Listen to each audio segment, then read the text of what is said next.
You were never supposed to find that tape, Landon Pierce said, his voice slick with certainty. And if you know what's good for you, you'll forget it ever existed.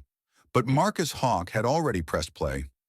In the flickering light of the town hall, secrets long buried clawed their way into the open, and one man broken by war and silence stood ready to drag the truth into daylight, no matter the cost. Before we dive in, let me know. What time are you listening to this and where are you? Drop a comment below. We'd love to hear from you. The room reeked of old motor oil and mildew. Marcus Hawke sat at the edge of a sunken recliner, its fabric worn thin where his elbows always rested. The apartment above the abandoned gas station had once been storage, never meant for a tenant, and Marcus was merely existing there. He palmed the amber pill bottle on the rusted folding table, the plastic warmed by sunlight leaking through broken blinds. One pill remained. He didn't check the label. He never did. It wasn't about what it was called. It was about making it quiet inside his chest, inside his head. He dragged out a heavy breath, rough and uneven, like gravel in his throat. Across the room, Jasper stirred. The dog lay stretched across the doorway, chin resting on his paws, eyes half-lidded but alert. A mutt with a deep chest and shepherd eyes he'd taken to guarding that threshold like it was the last post worth holding. Marcus eased back, knees cracking. The ceiling fan ticked on every rotation tick like an old watch, counting down something unnamed. There were nights he woke to its rhythm pounding in his skull, sweat clinging to his skin, heart galloping toward the edge. The envelope was there when he opened the door to toss yesterday's mail into the trash. No return address, just a folded flyer printed on matte paper. Black ink slightly smudged like it had been rushed or handled too many times. Public auction. Hollowfield Estate. Starting bid $1. No minimum reserve. No prior inspection required. Location 5 miles east of Cedar Ridge. Inquiries not accepted. Marcus read it twice, then once more with narrowed eyes. Jasper stood, ears perked. When Marcus held the paper out, the dog sniffed it, before backing away with a low grunt, something between confusion and disapproval. The flyer landed on the table as Marcus rubbed the back of his neck. $1. Ownership had been a closed door for years. Fort Irwin, the bad blood, the apologetic discharge. The VA claimed his heart would hold if he stayed calm, avoided triggers. They never said what to do with the rest of him. Outside, a truck backfired on the main road. Jasper tensed while Marcus didn't even blink. He stared through the cracked window at the stretch of highway that always seemed to be going somewhere better without him. The flyer slipped into his pocket and he pulled the leash from the coat hook. Jasper's tail gave a single thump, cautious but ready. The truck wheezed when the ignition caught, coughing to life like it hated being touched. Marcus ignored the mirror. Nothing behind him was worth a look. Marcus turned off the narrow highway onto a gravel path barely wide enough for the truck. Branches scraped his side mirrors, twigs snapping like knuckles. Jasper balanced in the passenger seat, ears flicking as the trees thickened and the light thinned to a dim haze. The road bent, dipped, then spilled suddenly into a clearing. And there it stood. The chapel stood like a forgotten tooth, its white paint peeled into gray streaks, steeple leaning slightly as if bowing to something long gone. A wooden sign swung in the breeze, St. Elmo's, disused property. Beneath it, someone had nailed a smaller, uneven placard, auction today. The lot lay empty, gravel unmarked by fresh tires. Marcus parked in the far corner, his tires crunching over scattered pine cones. He waited a beat, scanning the grounds. No voices. No auctioneer with a microphone. Just the rustle of trees and the creak of the chapel's weather-beaten frame. Jasper let out a low chuff. They approached the front steps together. The wood moaned under Marcus's boots. The door wasn't locked. It sagged open with a reluctant groan. Inside, pews had been pushed to the sides. A single folding table stood beneath a stained glass window that slanted pale green light onto the floor. Behind it sat a man in a navy jacket and a sun-faded ball cap. He didn't look up. A leather satchel rested by his feet, closed tight. Marcus stopped a few feet from the table. "This the Hollowfield auction?" The man nodded slowly. "You here to bid?" "That's right. You're the only one." He opened a composition notebook and flipped to a page with a single line at the top. Marcus Hawke. No clipboard, no waiver. Just Marcus's name already printed. A pen appeared in the man's hand, offered without explanation. Marcus hesitated. You knew I'd come. You're the only one who did. The man's voice was level, unhurried. That's all that matters. He signed. The pen dragged across the paper like it was writing through sand. The man tore the page out and folded it in half before slipping it into his jacket pocket. Then he reached into the satchel and pulled out an old brass key on a simple chain. This unlocks everything he said. The house. The past. Take it or leave it. Marcus stared at him. Is that a joke?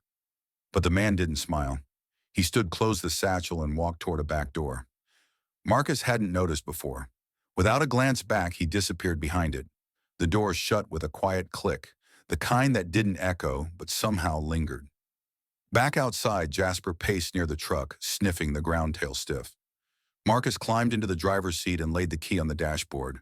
He kept his hands off the key, letting it glint dully on the dash while the windshield fogged at the edges. The drive to the estate took another 15, winding through dense woods that swallowed most of the sky. The radio hissed static. Cell signal vanished entirely. When the trees finally parted, the mansion revealed itself without ceremony.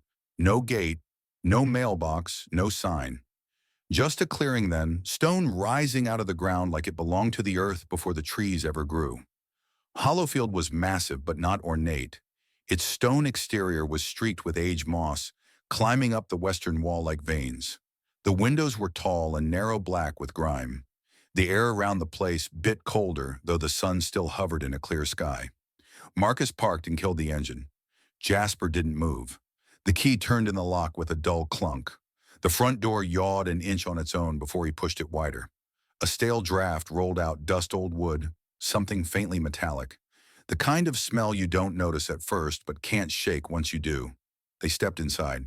The main hallway stretched long and narrow, the wood floor beneath his boots slightly warped. Wall sconces lined both sides, most without bulbs, covered in decades of cobwebs. Paint peeled in strips near the baseboards. Light slanted through a cracked window at the far end, throwing jagged shadows on the floor. Jasper paced at his knee, each step hesitant. Halfway down the corridor, the dog stopped cold. His ears pricked. Then suddenly he lunged toward the left wall, barking sharp, frantic. His claws scraped against the hardwood as he threw his weight at an old console table pressed against the stone. Marcus spun around.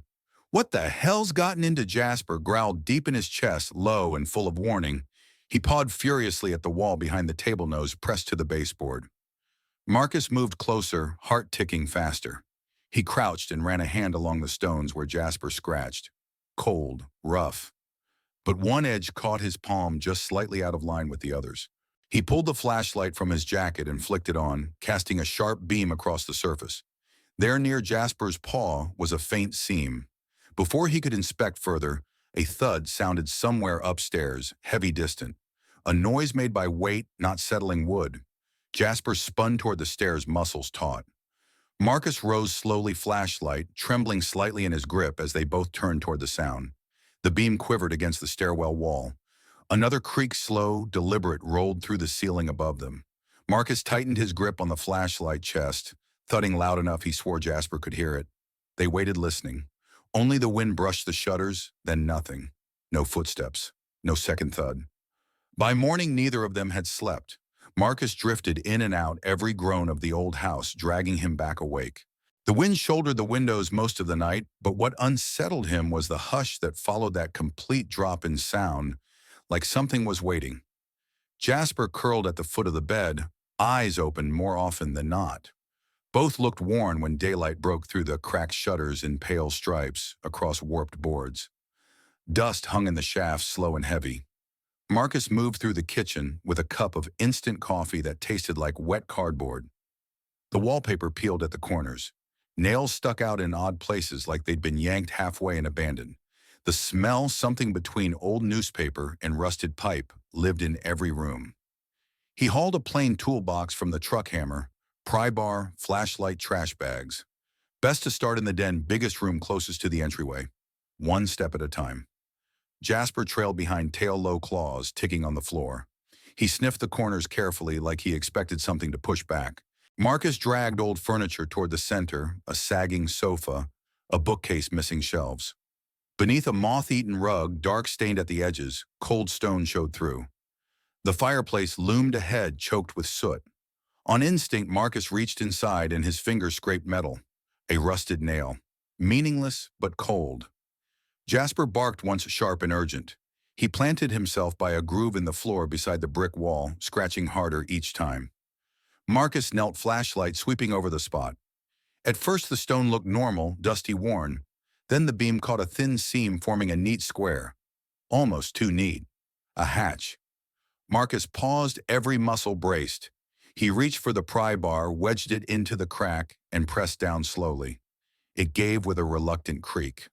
The stone lifted slightly, revealing a handle recessed into a shallow groove. The metal was cold and stiff, like it hadn't moved in decades. Every part of him that had served in uniform buzzed with warning. Unknown structures, unmarked compartments. His instincts whispered, "Don't touch what was sealed on purpose." But his hands didn't stop. He grasped the handle, gave it a pull. The hatch opened inward with a groan that echoed down a shaft of black. The air that rose was dry, yet carried an old metallic tang. Mold, dirt, and something faintly reminiscent of blood. Jasper growled low in his throat. It wasn't barking, just a steady hum of unease. That sound hadn't come from him before, not like this. Marcus stood over the opening, flashlight aimed straight down. Stairs' narrow stone vanished into shadow after only a few feet. He exhaled through his nose, trying to steady the drumming in his chest. It carried the echo of Kandahar bunkers, tight spaces, where breath bounced twice before the walls gave it back. One step back, then he dropped into a chair. Coffee touched his lips, cold and bitter.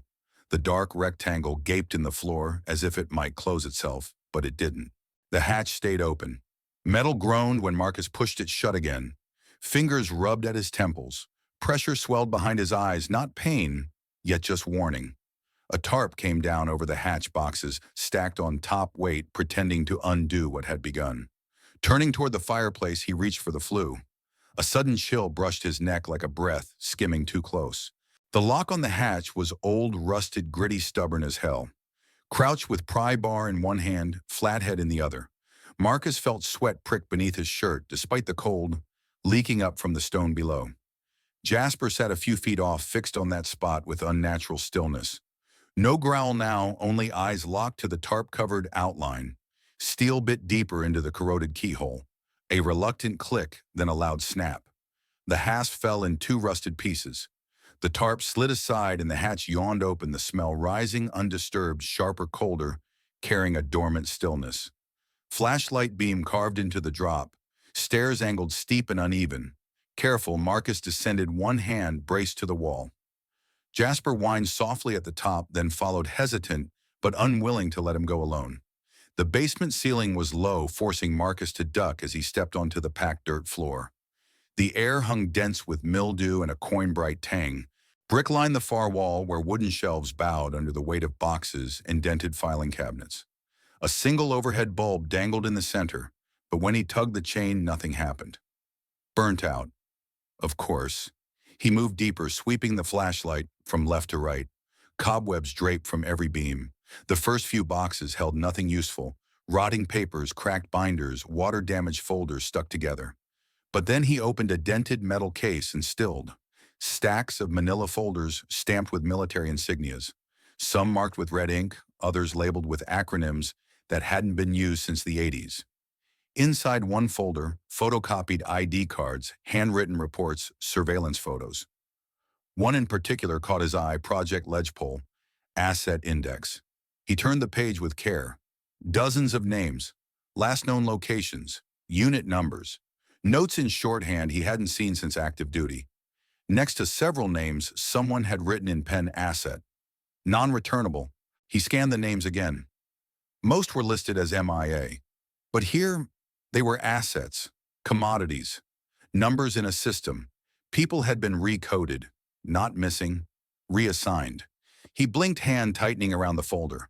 The word asset repeated like an echo in his brain. What kind of operation had run through this house? Jasper snapped out a single bark behind him, thin but urgent. The dog had wandered to the far wall, nose pressed to a tall wooden cabinet, sealed with a thin wire chain. He was pawing at the base claws, ticking frantically. Marcus approached, pried the chain loose. The doors creaked open. Inside, nothing but dust until he spotted the black metal box on the bottom shelf. Smaller than a briefcase. Heavy. He set it on a nearby table and brushed the top with his sleeve. No markings, no lock. Just two clips. He popped them both and opened the lid. Inside was a single object wrapped in faded cloth. He unfolded it carefully, half expecting something grotesque. But what emerged was worse in a quiet way. A military insignia and officer's pin. Below it, a laminated ID. The photo had yellowed, but the face was clear. A man in uniform. Hard lines around the mouth. Steady eyes. Name Litton-Cole, Darren Halperin. Status MIA since 2004. Marcus had heard the name before. It came back in flashes, briefings, rumors on base, a whistleblower who'd vanished after a classified tribunal. His photo had circulated once, then disappeared like the man himself. He stared at the ID, then at the folders, the map, the term assets. Something about this house went beyond bad record-keeping. This was orchestration, a staging ground, maybe even a vault for what wasn't meant to be found. A thick envelope lay beneath the pin. He picked it up, brittle soft with age. Inside were bills banded together. Most had fused from moisture. The ones he could separate were hundreds. Old ones before the redesign. A few foreign currencies mixed in euros, dinars, pesos. A low gust pushed through the basement, impossible since the hatch was shut. It circled him briefly, stirring dust from the floor. Not air, a pressure shift. Something changed in the space, like a vacuum had been opened miles away and was breathing through the stone. Jasper backed away from the wall tail, down chest low. Marcus stood slowly, every part of him tense. The flashlight flickered, once then steadied. He held still, and Jasper matched his stillness. The files in his hand trembled, not from his grip. The dirt beneath his boots nudged barely, like something below had turned and come to rest. Jasper whined once, sharp and thin. Marcus snapped the folder shut, forced his breath steady, and climbed toward the hatch.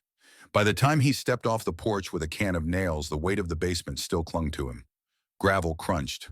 A black sedan rolled in, too clean for a back road, too silent, as if it glided on rails. Marcus straightened the can dangling from two fingers. Jasper paced close, tail rigid, gaze locked on the driver's door. The man who emerged wore a navy blazer over jeans, too crisp for real work. Polished boots scuffed at the toe suggested he'd walked across something better left unexplained. His mouth lifted before words came, both hands raised like he meant no harm. Afternoon, he said, a cadence smooth as a polished bar top. Place looks like it's waking up. Marcus didn't return it. His stare stayed flat. Didn't think anyone cared. The man tilted his head. Oh, we care. Some of us, at least. He stepped forward slowly, like testing the edge of ice. Landon Pierce. I believe you got my family's old house. Marcus didn't shake his hand. That right, not officially, of course. Title's been murky for decades. Legal limbo. All that red tape. Landon glanced around at the crumbling stone walls and vines curling under the gutters. Still, it has history. Doesn't everything, Marcus replied flat. Landon smirked again, but it didn't touch his eyes. True, but this place, it belonged to someone with responsibilities. Big ones. You understand responsibility, I imagine. Jasper let out a single low growl. Landon's smile tightened. I'm just here to say hello, he offered, backing off, half a step. People in Cedar Ridge, some of them get nostalgic, especially when old ghosts get stirred up. You planning to do any stirring? Mr. Hawke, Marcus didn't blink. I'm just here to patch a roof. I hope that's all. Landon looked toward the tree line, where the fading light made long shapes out of nothing. Because some things don't take well to being uncovered. They start shifting, getting restless. You done? Marcus asked. Of course. Landon gave a short laugh, turned back to the car. One more thing, you might want to keep an eye on your dog. Jasper barked behind him, sharp and sudden. Landon never glanced over his shoulder. Past two, the wind shouldered the eaves. Marcus had left the window cracked in the back room. He heard it whistle before the screen flapped loose. Jasper curled near the hearth, snapped awake, and began growling toward the west side of the house. When Marcus stepped onto the porch with the shotgun, the motion light blinked on for half a second, long enough to catch a shadow by the fence line. Not a deer, not a coyote. 2 legs, a pause, then gone. At first light, Jasper refused breakfast. He drank water but stumbled near the stairwell. His back legs shook. Marcus knelt beside him, pressed his palm to the dog's ribs, breathing shallow, gums pale. He wrapped Jasper in a towel and drove straight into town, the truck groaning over potholes, engine louder than he remembered. The vet clinic sat behind the post office, a low rectangular building with lime-colored siding and a faded wooden sign, Dr. Talbot's Animal Care. The parking slot sat vacant, sun bleaching the painted lines. Inside, the scent of bleach hit him first, then rubbing alcohol. The walls were too white. Each fluorescent bulb hissed. The receptionist's desk was unoccupied. He rang the bell. A minute later, a door opened, and out stepped a man Marcus hadn't seen in years. "Dean Talbot," Marcus said. The man blinked, surprised. Marcus Hawke Dean had aged into his edges. Still broad-shouldered hair, now fully gray, but his hands moved with quiet certainty as he crouched beside Jasper. "What happened?" he asked, already checking Jasper's vitals. "Found him like this morning. He was fine last night." Dean's expression shifted. "Poisoning? I didn't say that." "You didn't have to." They moved Jasper to the back, the dog too weak to protest. Marcus stood in the hallway listening to the sound of gloves snapping, metal trays being pulled, the quiet murmur of concern under Dean's breath. After 10 minutes, Dean emerged, wiping his hands on a towel. "He's stable. Probably ingested something toxic, rat bait most likely. But he's a tough one. He doesn't eat anything off the ground," Marcus said. "Not unless someone puts it there." Dean studied him. "You get yourself into something, Marcus, I didn't think I had. Some houses come with more than termites." Marcus didn't answer. The buzzing overhead seemed louder now, more mechanical than light. Dean handed him a cup of water and motioned toward a row of plastic chairs. They sat. Dean crossed his arms. "You still get those shakes in your left hand?" Marcus didn't respond. "You looked jumpy the second you walked in." Dean added, "Jasper looks worse." "That house of yours, it's not just old, is it?" Marcus looked at the toe of his boot. "There's a room under the floor with files, folders, stuff that shouldn't be there." Dean didn't flinch. "You opened it." "Would you have? I'd have burned the damn place down." The air in the clinic hung thick with cleaner and quiet. Marcus stared at the tile floor, every crack in the grout more honest than the words stuck in his throat. Dean stood and stretched his back. "Let me keep Jasper overnight," he said. "You go home. Lock your doors." Marcus nodded once. Dean's voice followed him toward the door. "Next time you dig something up in that place, don't come to me. Bring a gun." Marcus lingered in the back room near the kennel, where Jasper curled under a heat lamp, breathing steady, stable, but vulnerable in a way he hadn't seen before. The antiseptic tang of disinfectant stung his throat, the hum of refrigeration filling the silence. Dean leaned against the metal sink, arms crossed. No badge now, but his voice still carried the weight of command. "You sure you want to keep following this?" Dean pressed. Marcus kept silent. Dean pushed off the sink, picked up the folded ID card Marcus had shown him earlier. "Lieutenant Colonel Darren Halperin," he read. "Whistleblower. Testified in closed session against half a dozen DOD contractors in 004. Said there was an unauthorized channel diverting reconstruction funds. Congress buried it. 2 weeks later, he vanished." Marcus kept his gaze on Jasper, and his insignia ended up buried in a basement wall in a house sold for $1. Dean tapped the ID against his palm and told him that house was a pass-through. They moved money through names, through soldiers who weren't coming home to ask questions. "I saw files marked asset," Marcus said quietly. "Dozens.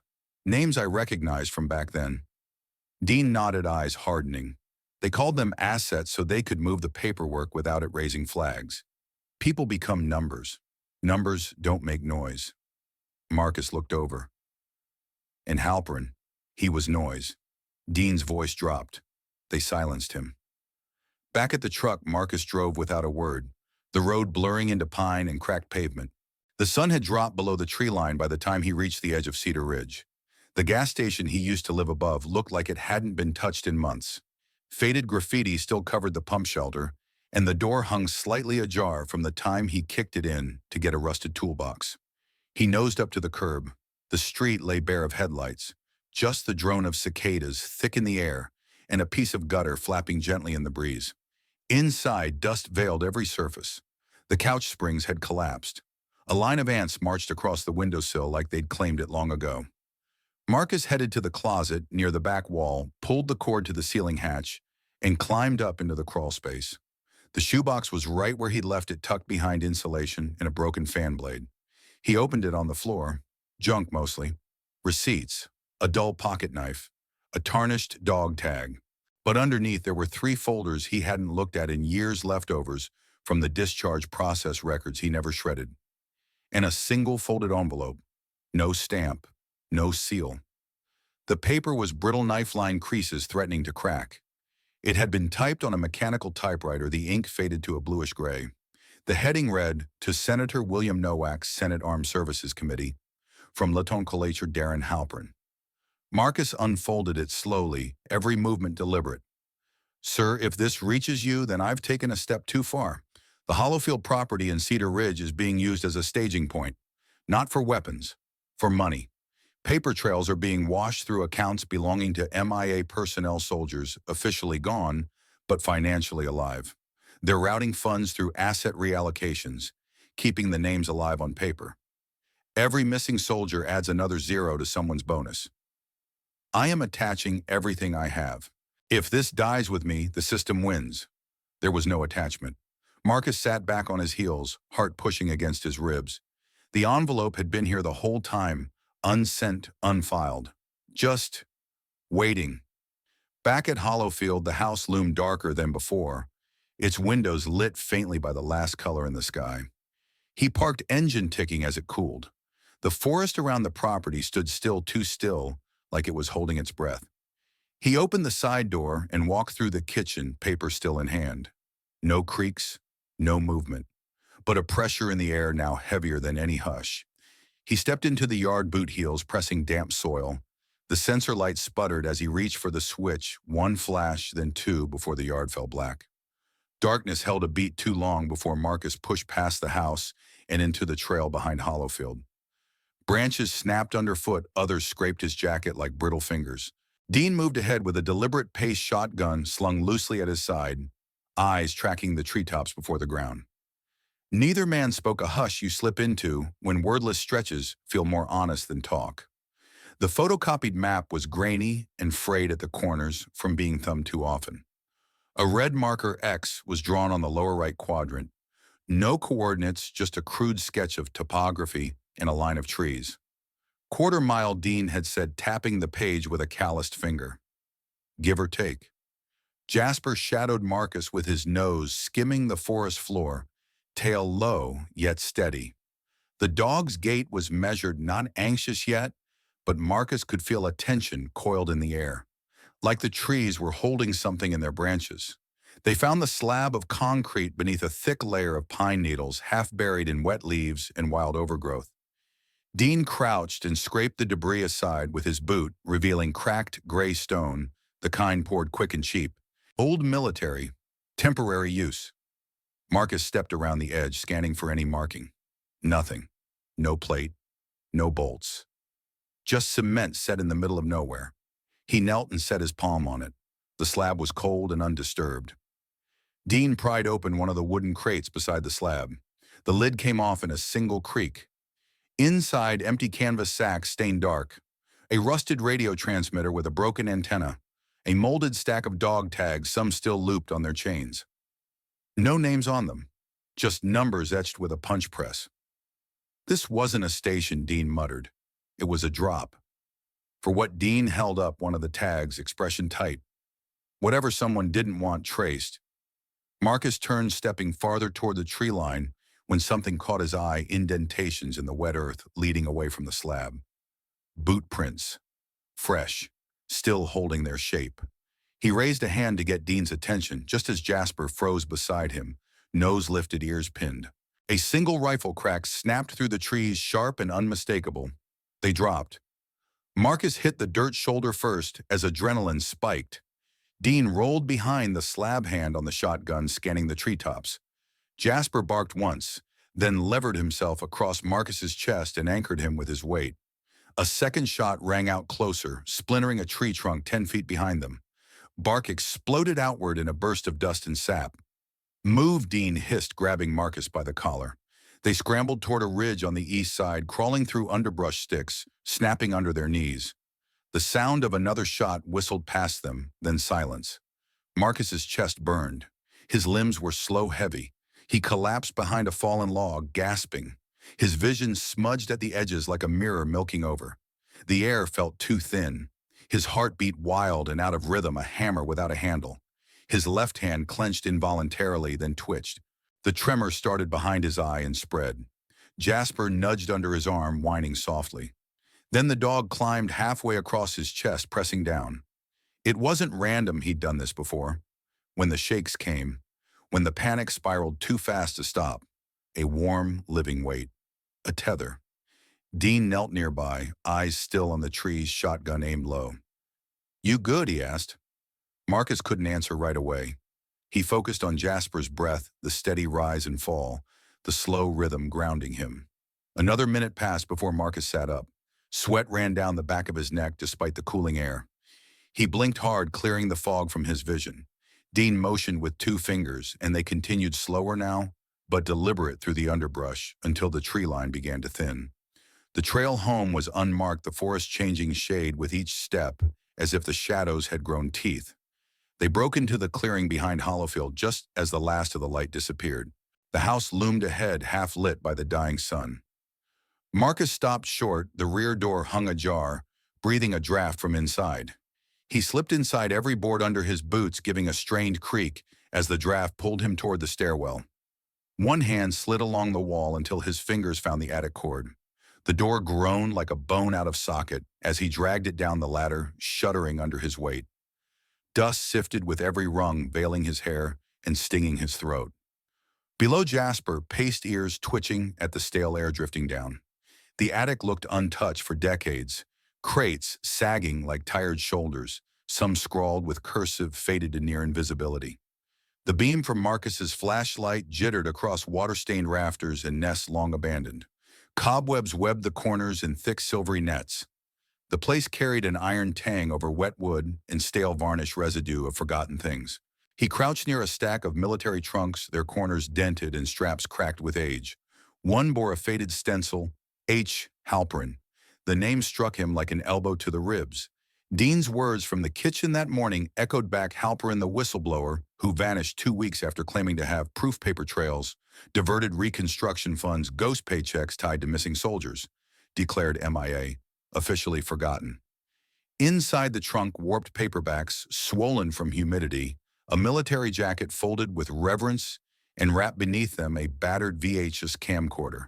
It looked like a brick with a lens old enough to hum when it spooled and clicked when the tape snapped into gear. Marcus flipped the camcorder. The tape was still inside. He climbed down carefully, the camcorder tight to his chest. Jasper sniffed at it warily, as if it carried a heartbeat. Downstairs, the old CRT television in the study sputtered to life after a few false starts, the green static flashing like a storm caught in glass. Marcus connected the camcorder, his fingers clumsy, weighted by the pressure of what he might see. The tape clicked. The screen blinked. The image jittered in gray lines, then steadied a room dimly lit, blinds half drawn. The angle suggested a hidden camera perched behind books or tucked into a vent. 2 men sat across from each other at a table. One older, stocky, hands restless. The other wore a dress uniform, a silver star pinned to his collar. Marcus drew back breath, clipped his fingers, tingling with a hard clarity. The stocky man was Mayor Grant Pierce. The audio came in muffled, but enough made it through. "This is the last drop," the officer said. "After this, we shut it down." Pierce's voice was clearer. "Halperin's a problem. He thinks his conscience makes him special." The officer gave a slow nod. "He has copies. One might have reached Nowak." "Then it's time," Pierce replied flatly, sliding a thick envelope across the table. "We can't risk a trial." The officer hesitated. Then he took it. Static rippled through the feed, briefly obscuring their faces. Then Pierce looked past the officer, straight toward the room. Toward the camera. "Burn everything he said, and make sure Halperin disappears." The screen snapped to black. Marcus held still. This wasn't about embezzlement. It wasn't even about buried files. It was murder. Funded, ordered, and buried beneath the calm, corrupt hush of Cedar Ridge. Jasper growled beside him, a low vibration, more felt than heard. Someone knocked on the front door. 3 slow, deliberate knocks, then a hard hush settled. Marcus didn't move. Another knock. Louder. He killed the TV, yanked the tape from the camcorder, and backed into the hallway. The knocking stopped. No voice followed. Only the metronome tick of the grandfather clock and Jasper's low whimper. Marcus slipped the tape into the false bottom of a kitchen drawer beneath rusted utensils and yellowing manuals. He flicked off the hallway light. In the dark, the window's reflection revealed more than the porch did. A shape shifted across the deck, slow and deliberate. Jasper bolted from the room, snarling. Marcus followed just as the porch light above the steps exploded with a sharp pop. His phone buzzed in his pocket as the darkness settled again. Marcus yanked it out, thumb shaking against the screen. Dean's scrawled number stared back at him, Camilla Reyes, the reporter out of Nashville. He dialed. She picked up on the second ring, her tone clipped, in no nonsense, the kind of voice used to chasing ghosts in suits. "You said you had something," she pressed. "Is it real?" Marcus stared at the worn VHS tape sitting on the coffee table. "It's more than real. It's death with a paper trail." The call led to a plan. Camilla would drive in for the town hall meeting Saturday night. Mayor Grant and Landon Pierce were scheduled to speak about public safety and revitalization. Dean arranged a projector through an old friend at the community center. Marcus would deliver the tape, publicly, directly, but trouble bloomed early. It began with a deadline. No hum from the router that morning, no signal. Marcus stepped outside and found the phone cable, snipped wires, dangling like dead vines. The power followed, lights blinked once before the house darkened into an unnatural quiet. He grabbed his flashlight. In the garage, the smell hit first: burnt plastic, scorched oil. Hood-up wires, shredded battery, cracked. Someone had gutted the truck like a deer. Muddy boot prints, too precise, too staged, stamped across the concrete floor. Jasper didn't bark. Marcus called once. Then again. He whistled a sharp note that always brought the dog running. Nothing. Panic sliced clean. He tore through every room, lungs burning, throat rasping as he called Jasper's name. No blood.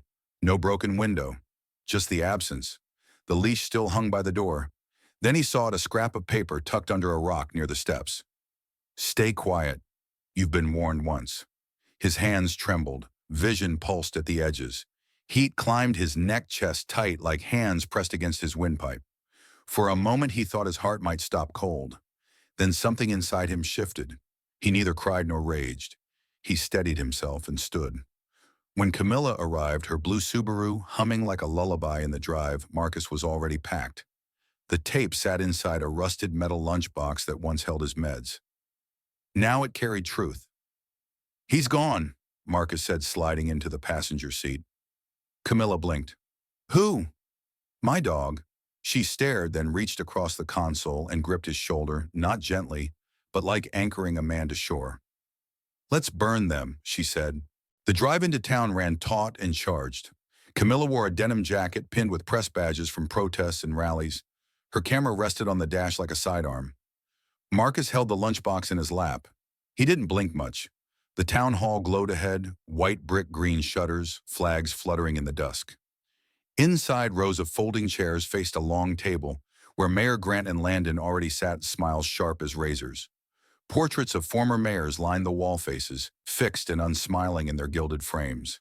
Dean waited near the side entrance, his gaze raking the room. "The projector's in," he murmured. "When I give the nod, hit play." Marcus nodded once. A buzz moved through the room as locals filled the chairs, farmers in clean boots, teachers with folded arms, a few deputies adjusting their belts. The mayor stood and cleared his throat. "Thank you all for coming tonight. We're here to speak about integrity." The lights dimmed, Dean signaled. Camilla hit play. The VHS hissed. The screen blinked and steadied a grainy shot of Mayor Pierce sliding a thick envelope across a table. The words surfaced, oily and undeniable: "Burn everything, and make sure Halperin disappears." Gas snapped through the room. A woman clutched her purse. A deputy stepped forward, then stalled. Landon bolted up, voice sharp. That footage is fake. But Marcus was already moving the metal lunchbox tucked under one arm, like a soldier carrying fallen comrades. 20 years, he said, voice raw. You buried men like they were numbers. You paid to erase them. You stole from the dead. Every eye turned to him. Jasper's collar jangled. Marcus went still. From the side door, Dean emerged, not alone, but with a leash in hand. A very familiar mutt padded beside him, fur-matted, eyes wide. Limping, but alive. Marcus dropped the lunchbox. It hit the floor with a metallic clap. Jasper wagged his tail once. The overhead fans in the Cedar Ridge Town Hall rotated in slow, deliberate circles and droned like tired hinges.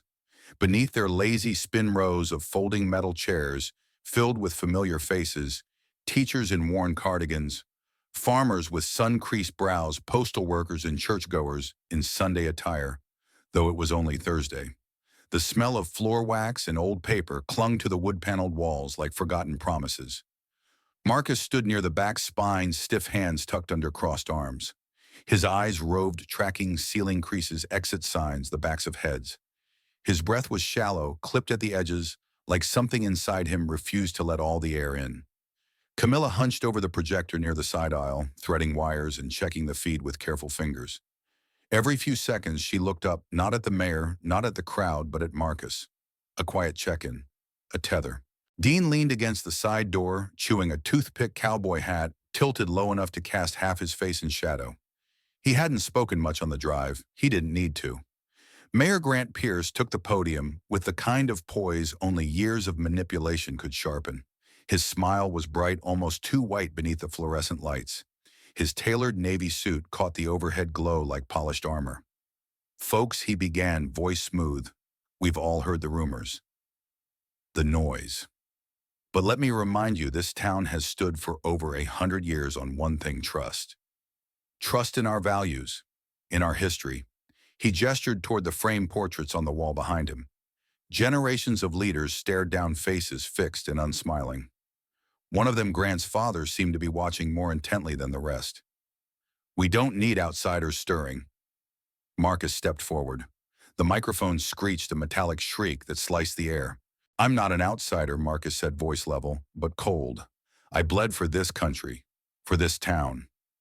The room went still. Mayor Pierce's lips parted, but no words came. Camilla pressed play. The lights dropped. On the screen, grainy VHS footage flickered to life. A timestamp blinked in the corner. Two men appeared in a dusty warehouse, one in uniform, the other in a gray suit. The suit's face was unmistakable. Burn it all, the suited man barked. Don't leave a goddamn trace. A ripple of breath swept the hall. Then hush, as if everyone waited for someone else to speak truth. Dean stepped forward, slow but steady. He didn't look at the mayor. He looked at the town. That's him, he said, pointing to the screen. That's Grant Pierce. The spell shattered. Landon, standing near the exit, turned on his heel. Camilla was faster. There, she shouted. Two deputies moved to block him. Landon shoved past the first, knocking over a chair. A third deputy, a broad-shouldered man with a veteran's calm, grabbed his arm and twisted it behind his back. Landon cursed, struggling like a child who thought he still had control. Flashbulbs strobed while voices surged with overlapping demands. Someone shouted for an indictment. Another yelled traitor. The mayor's tie had come loose. Sweat soaked his collar. His hands fluttered at his sides, suddenly useless. Marcus didn't hear any of it.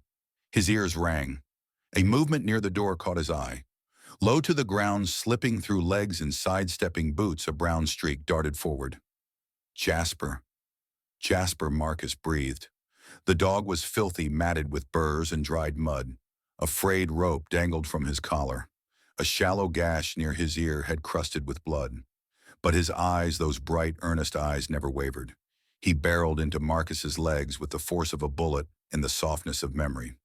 Marcus dropped to his knees. Jasper climbed into his lap, tail whipping like a banner.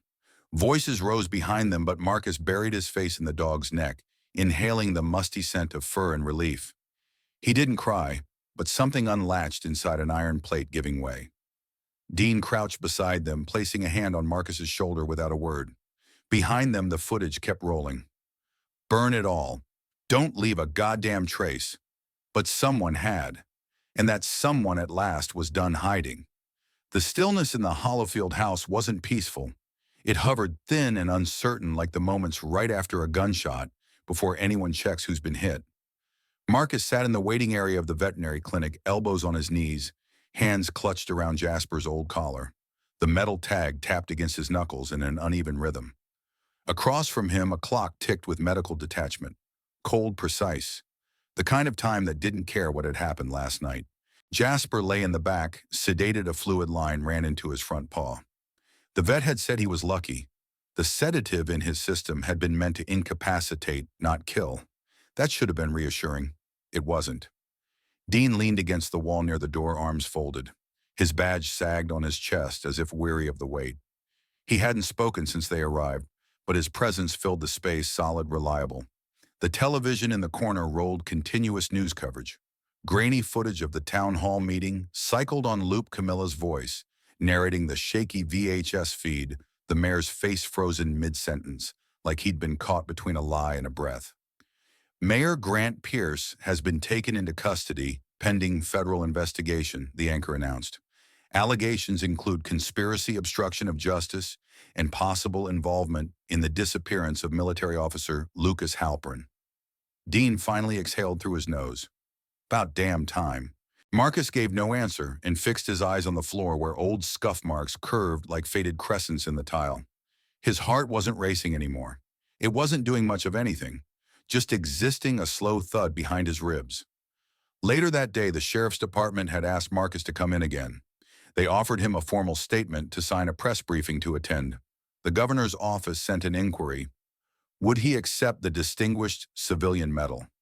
He said no to all of it. He didn't want a medal. He wanted any piece to carry meaning. Outside, the wind swept across the hills of Cedar Ridge, tugging leaves from tired branches. A storm was coming, but not the kind that carried secrets. Just rain. That night back in Hollowfield, Marcus moved through the halls with slow steps. The mansion had changed, cleaner, less haunted, but still held a weight in its bones. The air no longer carried rot and mildew. It held wood-polished dust and a faint sweetness, lavender maybe, from the sachets Camilla had left behind. He poured a glass of water as the faucet sputtered in protest. The pipes hadn't been replaced yet. He didn't mind. On the dining table lay a manila folder. Dean had handed it to him that morning. Figured you'd want to know the whole story, he'd said. Marcus hadn't opened it. He didn't need to. He knew what it contained. Discharge records, court testimonies, letters that had never been sent. A paper trail of a buried life. Jasper padded into the room, tail swaying, low, nails clicking gently on the floor. The bandage on his leg had slipped a little, but he walked without limping. Marcus knelt, resting his forehead against Jasper's head. The dog leaned into him. Their breaths moved in time. Wind threaded the window panes, seeping softly through the cracks. He moved to the back porch and sat on the wooden step. The sky stretched dark above him, heavy with clouds. The trees rustled in the distance, but the sounds didn't rattle him anymore. No helicopters, no mortars, no radios crackling with scrambled orders. Just wind. He closed his eyes. The air pressed gently against his skin. For a moment, his mind threatened to slip sideways to the dunes, the smoke, the ringing in his ears, but it didn't. It stayed here, present, grounded. Inside, Jasper lay down near the doorway, watching. Marcus let the screen door creak open behind him. He didn't shut it. Invite the wind in and allow it to fill the rooms. Let it carry the names of the lost through the halls one more time. The house would hold them, and maybe this time it wouldn't forget. 4 weeks later, as early fall took hold, the leaves in Cedar Ridge began to turn rust at the edges, gold, where the sun still touched them. Morning fog clung low to the hills, lingering longer than it used to. The town settled into its old rhythm, though the undercurrent felt new. Like a breath finally exhaled, the Hollowfield estate stood calm, newly signed and neatly hedged, its stone walls no longer cloaked in suspicion. The main hall had been scrubbed, floors polished to a muted sheen. Flags lined the entrance, state, country, and a white banner for the missing in action. A bronze plaque was mounted near the door, the Hollowfield Memorial and Archive for the Forgotten Soldiers. Cars lined the gravel road outside. People arrived in pressed suits and faded uniforms in somber tones of reverence. The press hovered near the gate. A pair of veterans in dress blues held a folded flag between them, eyes straight ahead. He was elsewhere. He was behind the house where the grass grew uneven and soft from early autumn rains. He knelt by a low wooden fence he had put together by hand, nothing ornate, just simple cedar boards driven into damp soil. Inside the enclosure, small mounds of earth rose like gentle waves. Atop each, a scrap of brass cleaned and polished, laid flat unclaimed name tags, the anonymous fragments he'd found sealed in the dark. Jasper worked the fence line and tested the air near one of the stones, tail thumping softly. His coat had filled out again, sleek beneath the sunlight. The bandage was gone, replaced by a faint scar that barely showed under the fur of his leg. Marcus hammered the last post into place. His knuckles were raw, split at the edges, nails blackened under dust. He stood back, wiped his brow, and breathed through his shirt collar. The wind carried pine faint smoke from somewhere far off and freshly turned soil. A car door shut behind him. He turned, half expecting someone official, another reporter maybe, or someone from the foundation overseeing the site. Instead, it was Camilla, jeans and boots dusty from the walk up the hill. She held out a folded newspaper already creased along the spine. He took it in silence. The front page carried the headline, "The Last Soldier of Hollowfield." Her byline sat beneath it, clean and small. "There's no photos of you," she said. Didn't feel right to add one. Marcus scanned the opening paragraph. He didn't read all of it. He didn't have to. It wasn't about praise. It was about memory. Camilla stayed a moment longer, then placed something beside one of the markers inside the fence. A poppy pressed and laminated, quiet, red, resolute. She headed down the path without another question. Later in the afternoon, Dean arrived. His boots left clean indentations along the soft trail. He stood near the fence, nodding at the handiwork. No words at first. "You know," he said finally, "there's talk about needing someone to help run the archive. A guide for the young vets. Someone who's been there, lived through both kinds of silence." Marcus didn't answer. He tightened Jasper's collar instead, pulling the leather strap through the worn buckle, double knotting it the way he always had when they were deployed. Dean let the offer rest and held his cap in both hands. He gave a slight nod and turned away, footsteps muffled by softened ground. The sun had begun to slip behind the ridge, stretching the shadows of the house long across the grass. Marcus walked to the last mound, the one furthest from the rest, slightly higher, set apart by a flat stone he'd carved himself. He knelt and set the slab carefully into the dirt. On it, etched with the edge of an old screwdriver, were the words "Latorno Kohler Lucas Halperin," still accounted for. He laid his palm to the stone and traced each letter as if it were skin. His shoulders didn't shake, his eyes didn't well. But the silence that followed wasn't hollow. Jasper settled beside him, body warm against Marcus's leg, breathing slow and deep. A bird called from somewhere beyond the tree line. The wind caught the leaves above them, sending a rustle like pages turning. Behind them, the lights inside Hollowfield began to glow, dim, soft, steady. They didn't burn brightly, but they stayed on. And in that dimness, Marcus finally let his eyes close, just for a moment. Long enough to notice that the ghosts were quieter now. Not all wounds bleed.